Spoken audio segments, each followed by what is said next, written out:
Ako po ay gagawa mga bossing ko nitong pang-cleansing. Ako mismo ang gumagawa po nito at ako mismo ang nagluluto. Niluluto po ito mga bossing at hindi ito pwedeng halo-halo lamang po basta-basta. Dahil ito ang bawat luto at bawat halo ay may kalakip na po na panalangin. Ito pa mga bossing ko ang ilan sa mga sangkap.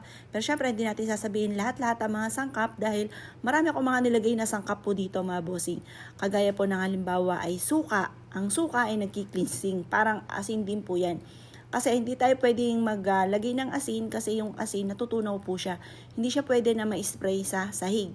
Kaya ang ginawa ko, suka na lamang kasi ang suka pwedeng ma-spray sa sahig. Kasi ang asin natutunaw yan kagaya ng kandila. Hindi yan pwede na basta iaano mo sa sahig kasi natutunaw po yan. Sabi po nga nila, kung kayo ay may mga kahilingan, parang bula siya na mabilis ding mawawala.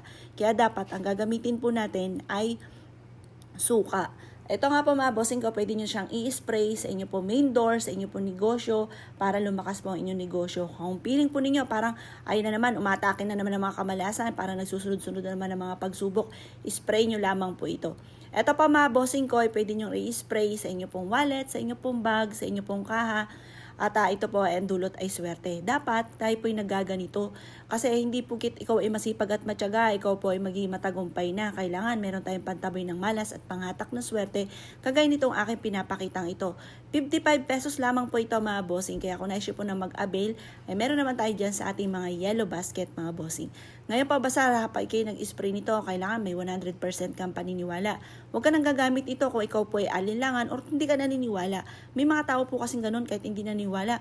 Nag-a-avail po sila. Pagkatapos syempre habang nag-i-spray, nasa isipan nila ay baka hindi ito totoo. Nako, magkakatotoo po yan. Kasi alam niyo po ba yung mga ganyan, mas mabilis pa nagkakatotoo.